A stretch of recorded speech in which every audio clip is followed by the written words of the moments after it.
चाहे शासन बेशक बहुजन समाज के हाथ में हो, लेकिन यदि विचारधारा अम्बेडकरवादी नहीं है तब भी इस देश के बहुजन समाज को फायदा नहीं मिलेगा। जज भी हैं, वकील भी हैं, अफसर भी हैं, आईएएस हैं, आईपीएस हैं, सब कुछ है। उसके बाद भी यदि बहुजन समाज के लोग परेशान हैं, जब सभी धर्मों का सम्मान है, बराबर सम्मान है, तो एक धर्म को बराबर क्यों? जो धर्म नीच लोगों को पैदा करता हो, जिस धर्म में नीच पैदा होते हो, वो धर्म कभी महान हो ही नहीं सकता। जो बहुजन महिलाएं हैं अगर धार्मिक कर्मकांड में लिप्त रहेंगी तो वह कोई महापुरुष पैदा नहीं कर पाएंगी, वो कोई वैज्ञानिक दृष्टिकोण वाला परिवार नहीं पनपने देंगी, वो कोई सामाजिक क्रांति पैदा नहीं कर पाएंगी। धार्मिक जड़ता ही हमारे समाज के खंडन और पीड़ित होने का मूल कारण है। धर्म से मुक्ति हमें इस देश के हुक्मरान बना देगी। संसाधनों पर हमारा भी अधिकार होना चाहिए। जो बहुजनों की बात करेगा वही देश पर राज करेगा। प्रधानमंत्री हैं, वो भी अपने आप को कहते हैं कि मैं पिछड़े वर्ग से आता हूं। तो जब इस देश में शासक बहुजन समाज के ही लोग हैं, तो फिर बहुजन समाज के लोग परेशान क्यों? इसका मतलब यह है कि कहीं ना कहीं विचारधारा में फर्क है। इस देश में दो ही विचारधारा है, एक अम्बेडकरवादी विचारधारा और दूसरा मनुवादी विचारधारा। चाहे शासन बेशक बहुजन समाज के हाथ में हो, लेकिन यदि विचारधारा अम्बेडकरवादी नहीं है तब भी इस देश के बहुजन समाज को फायदा नहीं मिलेगा। और आज वही हो रहा है, क्योंकि हमारे देश में 300 से अधिक सांसद हैं एससी एसटी ओबीसी के, यानी शूद्र वर्ण के।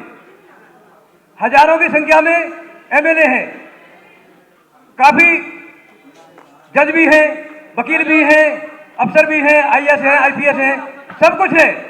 उसके बाद भी यदि बहुजन समाज के लोग परेशान हैं तो इसका मतलब यह है कि कहीं ना कहीं विचारधारा में कमी है और हमें उसी तरफ सोचना होगा।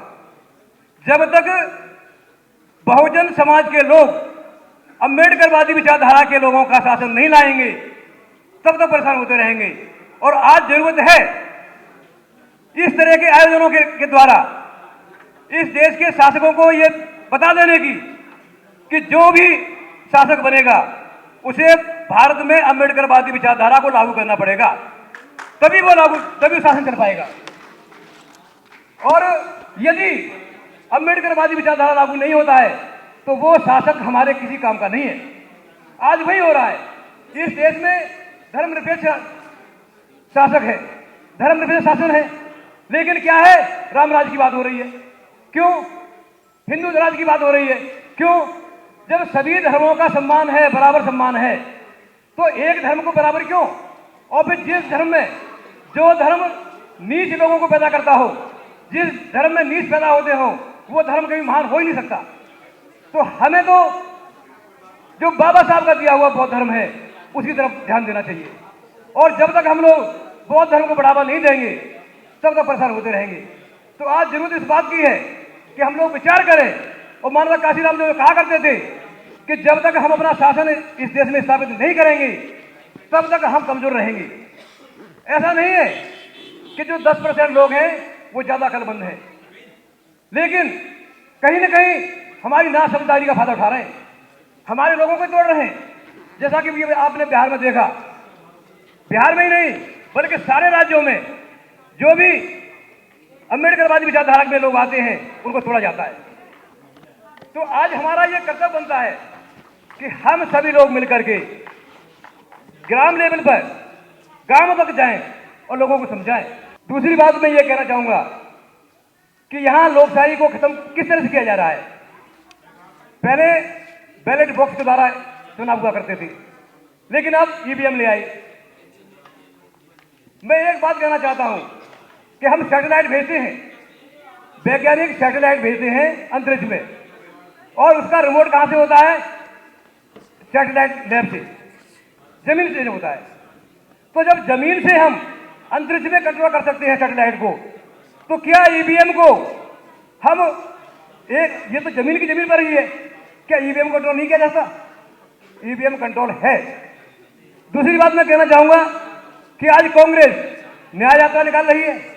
कांग्रेस की बात समझ में नहीं आती कि उसको ईवीएम हटाओ यात्रा निकालनी चाहिए, और वो न्याय यात्रा की बात कर रही है। तो ये हमें सोचना होगा, बहुजन समाज के लोगों को सोचना होगा। जब तक हम लोग इस देश में बाबा साहब की बातों पर गौर नहीं करेंगे, बाबा साहब के सिद्धांतों पर नहीं चलेंगे, आज वो समय है कि यदि हम बाबा साहब के विचारों पर चले तो इस देश में पुनः यहाँ के शासक बन सकते हैं। इसी के साथ साथ आप लोगों ने सुना मेरी बात को, सभी को धन्यवाद देते हुए अपनी बात समाप्त करता हूँ। जय भीम, जय भारत, जय संविधान। जिन्होंने बहुजन समाज को पंगु बना दिया है, धार्मिक अंधापन हमारे लोगों की बुद्धि पर ताला लगा देता है। उन लोगों को ना तो अपने प्रतिनिधियों की पहचान है और ना ही अपने रहबरों के संघर्षों की से कोई मतलब है, और हमारे समाज में सामाजिक गैर बराबरी उनके समझ में आती है और ना ही उनको अपने वोट का महत्व समझ आता है। धर्म एक जाल है और आधुनिक युग में बहुजनों में फैले हुए धर्म जाल का मेरा विश्लेषण है कि धर्म का जो बहुजन महिलाएं हैं, अगर धार्मिक कर्मकांड में लिप्त रहेंगी तो वह कोई महापुरुष पैदा नहीं कर पाएंगी, वो कोई वैज्ञानिक दृष्टिकोण वाला परिवार नहीं पनपने देंगी, वो कोई सामाजिक क्रांति पैदा नहीं कर पाएंगी। इस बारे में मैं थोड़ी सी जानकारी आपके साथ साझा करती हूँ। शुरुआत में धर्म मानसिक डर पैदा करता है, उस डर से बचने के लिए उपाय बताए जाते हैं जो कि बंधन के रूप में होते हैं। रोज नियमानुसार कुछ काम करने को दे दिए जाते हैं कि हमें ये करना है, हमें ये करना है। तो मेरा मानना है कि धार्मिक जड़ता ही हमारे समाज के खंडन और पीड़ित होने का मूल कारण है। बाबा साहब तरीके से सभी महापुरुषों ने जड़ जानने के लिए अनेक अध्ययन किए और अंत में धर्म से मुक्ति को बहुजन की मुक्ति का मार्ग बताया। धर्म से मुक्ति हमें इस देश के हुक्मरान बना देगी। संसाधनों पर हमारा भी अधिकार होना चाहिए, शिक्षा पर हमारा भी अधिकार होना चाहिए, रोजगार हम स्वयं पैदा कर सकते हैं।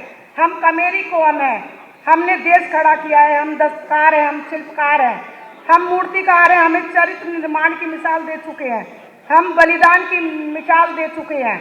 हमारे खून में देश को पहले पायदान पर ले जाने की ताकत है। हमारा इतिहास लिखा नहीं गया। धर्म की आड़ में हमारे लोगों को शिक्षा, संसाधन और सत्ता से दूर रहने पर राजी कर लिया गया। धार्मिक कर्मकांडों की सरणी को तोड़कर ही बहुजन समाज हर वो चीज हासिल कर सकता है जिससे चिंतन के लिए आज हम यहाँ इकट्ठा हुए हैं। इन्हीं शब्दों के साथ मैं अपनी बातों को खत्म करती हूँ। जय भीम, जय फूले, जय सावित्री, जय काशीराम, जय संविधान। क्या हमारे घरों में राम आ गए? हमारी झोपड़ी में बताओ राम राम करेंगे, हम यहाँ ना आए तो क्या हमारी झोपड़ियों में राम आ गए? मेरी झोपड़ी के बाग आज खुल जाएंगे, राम आएंगे। कहाँ है राम, बताइए। तो ये सब जो चीजें हैं, हमें धर्म की लड़ाई ना लड़के हमें मुद्दों के काम पे करना चाहिए। काम मुद्दे जो है हमारे, तो राजनीति अपनी जगह है, धर्म अपनी जगह है और धर्म में हमें नहीं घुसना और ईवीएम हटाकर लोकतंत्र से चुनाव हो ताकि अन्य पार्टी अच्छी सरकार इस देश में जो मुद्दों पे काम करे और बहुजनों के लिए काम करे। जो बहुजनों की बात करेगा वही देश पर राज करेगा। बाबा साहब ने कहा था, संसद का कलम रास्ता हथियार 100 हथियारों से बराबर एक कलम होती है, उस कलम को उठाना सीखो। ये वाल्मीकि समाज जो झाड़ू क्या है, झाड़ू सफाई कर दो इस भ्रष्ट सरकार की उस झाड़ू से। मैं तो यही कहूंगी। समय कम है। धन्यवाद। जय भीम, जय भारत, जय संविधान। आशा करती हूँ मेरी बातें आपको समझ आई होंगी। नेशनल दस्तक की आपसे गुजारिश है कि अगर इसको बचाना चाहते हैं तो नेशनल दस्तक को सब्सक्राइब करने के लिए रेड कलर के सब्सक्राइब बटन को दबाएं, फिर बेल आइकन की घंटी दबाएं। नेशनल दस्तक को बचाने के लिए बहुत जरूरी है कि हर खबर को शेयर करें, लाइक करें, कमेंट जरूर करें।